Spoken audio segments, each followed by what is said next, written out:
සුබ දවසක් වාසනාවක YouTube channel එකත් එක්ක තමයි ඔයා එකතු වෙලා ඉන්නේ. ඉතින් අද දවසේදී කතා කරන්න බලාපොරොත්තු වෙනවා මෙන්න මේ අස්වැසුම් සම්බන්ධයෙන් මේ දවස්වල සෝෂල් මීඩියා තුල සහ සමාජය තුල කතා බහට ලක් වෙලා තියෙන මාතෘකාව.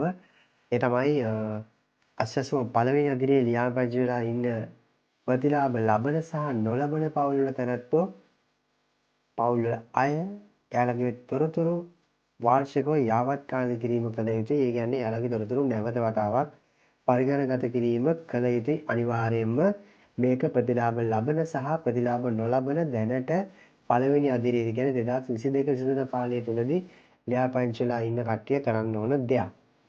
හරි මේක දෙවන අදියරේ කට්ටිය කළ යුතු නැහැ. ඒක අනිවාර්යයෙන්ම කියන්නේ පළවෙනි අදියරේට ලියාපදිංචිලා ඉන්න දැනටත් ප්‍රතිලාභ ලබන. අපි ප්‍රතිලාභ ලබනවා කියලා මේක පුරවන්න නැතුව ඉන්නට බෑ. ඒ වගේ තමයි ප්‍රතිලාභ නොලැබුණත් ඔබ බලාපොරොත්තු වෙනවා ඉස්සරහට ප්‍රතිලාභය ලබා ගන්න මේක පුරවන්නට සිද්ධ වෙනවා. ඒ වගේ තමයි ප්‍රතිලාභ ලබන කට්ටියගේ තොරතුරු යාවත්කාල කරාට පස්සේ සමහර විට ඉදිරියේදී ප්‍රතිලාභ නොලැබෙන්නටත් පුළුවන්. නොලබන කට්ටියගේ තොරතුරු අලුත් කරාට පස්සේ ඉදිරියේදී ප්‍රතිලාභ ලැබෙන්නටත් පුළුවන්. ඉතින් ඒකේ සිද්ධ වෙන්නේ මේ විදිහට. හැබැයි ඔයාලා අනිවාර්යයෙන්ම මේ තොරතුරු යාවත්කාලින කිරීම කළ යුතුයි. ඉතින් මෙන්න මේ විදිහට අස්වැසුම අවසානයේ නිවේදනයේ මේ විදිහට සඳහන් කරලා තිබෙනවා 2022 කාලය තුළ අස්වැසුම පළවෙනි අදියරේ ලියාපදිංචිලා සිටින ප්‍රතිලාභයෙන් සහ නොලබන ප්‍රතිලාභ නොලබන පවුල් වල තැනැත්තන් සඳහා පමණයි කියලා සඳහන් කරලා තියෙනවා. ඉතින් මොකද්ද මේ වාර්ෂික තොරතුරු යාවත්කාලින කිරීම කියන්නේ? අස්වැසුම පළමු අදියරේට ලියාපදිංචිලා දැනට ප්‍රතිලාභ ලබන සහ නොලබන සියලු පවුල් වල තැනැත්තන් තමන්ගේ තොරතුරු වල මේ වන විට අවුරුදු දැන් 2ක් විතර ගෙවිලා තියෙනවා. අවුරුදු 3ක්ම දැන් ගෙවිලා ඉවර වෙන්න යන්නේ. ඉතින් මේ වෙන විට වෙනස් වෙලා තියෙන තොරතුරු. මේ වෙනස්කම් වෙනස් වෙලා නැත්නම් ඒ තොරතුරු ඒ විදිහටම මෙන්න මේ සුබ සාධක ප්‍රතිලාභ මණ්ඩලයට දැනුම් දෙන්න ඕනේ. දැනුම් දීම සිද්ධ කරන්නේ ඔන්ලයින් වාට දැනුම් දීම සිදු කරන්නත් පුළුවන්. එහෙම නැත්නම් මෙන්න මේ B ෆෝම් එක කියලා ෆෝම් එකක් තියෙනවා. මේකත් අපිට වෙබ්සයිට් එකේ අරගන්නට පුළුවන්. ඉතින් link එක description එකේ දාන්නම් අපි. මෙන්න මේ ෆෝම් එක ඔයාලට ෆිල් කරලා ප්‍රතිලේඛම් කාර්යාලය නිලධාරියාට අස්වැසුම ප්‍රතිලාභ ඒකකයක් තියෙන ඒකකින් නිලධාරියාට බාර දීමේ හැකියාවක් තිබෙනවා.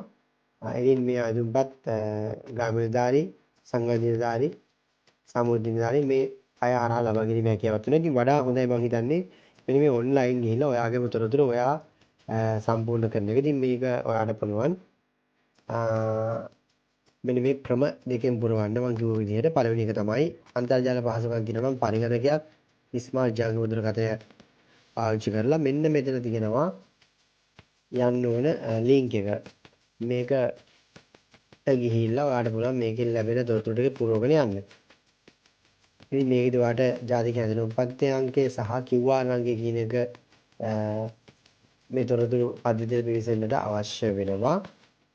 ඉතින් මේ තොරතුරු නැති වුණොත් HH අංකයත් එයාට මතක නැත්නම් හැඳුනුම්පත් අංකයත් මතක නැත්නම් ඔයාලට අනිවාර්යයෙන්ම අර B ෆෝම් එක කරලා පරිදේශකම් කාර්යාලයේ නිලධාරියට බාර දීමට සිද්ධ වෙනවා. නැත්නම් මේ HH අංකය ජාතික හැඳුනුම්පත් අංකය ඔයාලට පරිදේශකම් කාර්යාලයට ගිහිල්ලා බාර දීලා HH අංකය අරගෙන හැකියාවක් තිබෙනවා.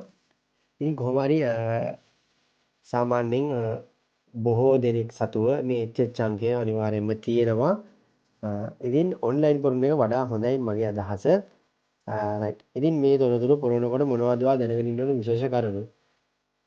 2024 වර්ෂයේ දුක්ගැමුණු ලබා දුන් ආයුධකරුවන්ට තොරතුරු යාවත්කාලින කිරීම අනිවාර්ය නොවේ.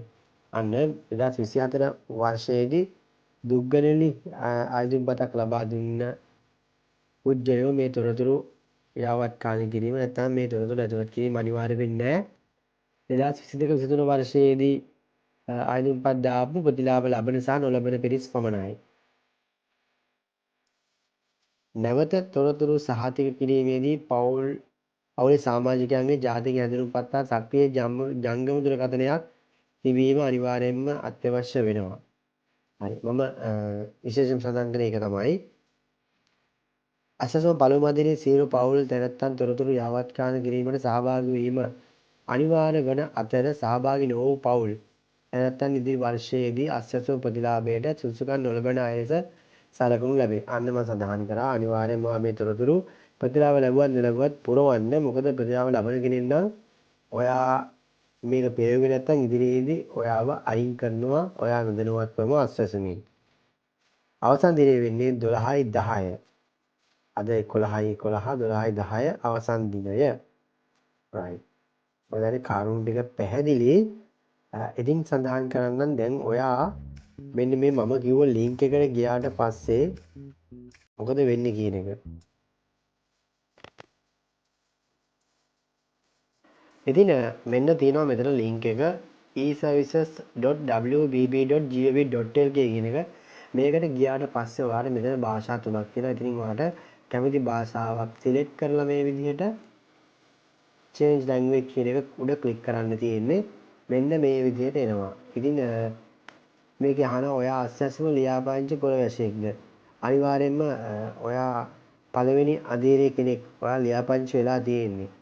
ඔයාට අස්වැසුම ලැබෙනවා වෙන්න පුළුවන්, නොලැබෙන වෙන්නත් පුළුවන්. ඉතින් මෙතනදී මේ විදිහට දීලා ඔයාගේ HH අංකය මෙතන දීලා ඔයාට ඉදිරියට යන්නට පුළුවන්.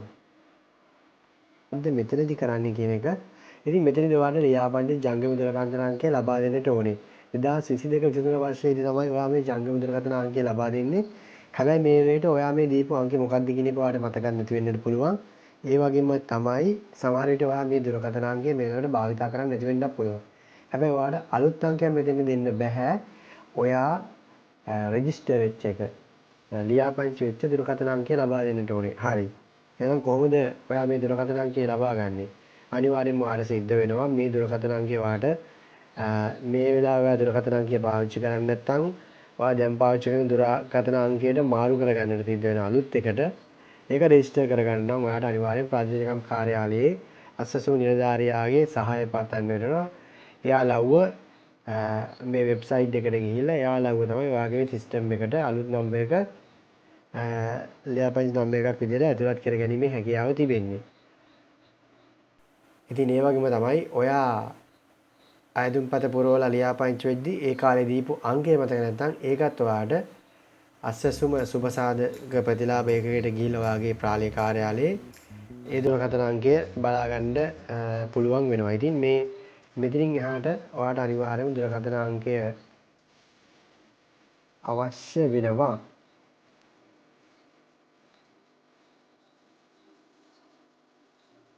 හරි. මෙතනින් එහාට ඔයාට මම හිතන්නේ දිගටම මේ තොරතුරු ටික පුරවගෙන යාමේ හැකියාව තිබෙනවා. ඊට පස්සේ ඔයාගේ පවුලේ විස්තර ඒ තොරතුරු ටික අහනවා. ඒ තොරතුරු ටික ඒ විදිහට පුරවගෙන ගිහිල්ලා සම්පූර්ණ කරන්න කියලා මතක් කර සිටිනවා. එහෙමනම් ඉතින් ඔන්න ඔතන තමයි අද දවසේ කියලා දෙන්න බලාපොරොත්තු වෙන්නේ. එහෙනම් ගිහින් එනම් සුබ දවසක්. ආයෙත් මේ වගේ අලුත් තොරතුරු ලැබුණ ගමන් නිවැරදි තොරතුරු අරගෙන එන්නම්. වසරක YouTube channel එක subscribe කරන්න bell icon එක click කරලා තියාගන්න. all දාලා තියාගන්න. මේ වගේ තොරතුරු වටිනා තොරතුරු ඔයාලඟටම අරගෙන එන්නට අපි බලාපොරොත්තු වෙනවා. ගිහින් එනම් සුබ දවසක්.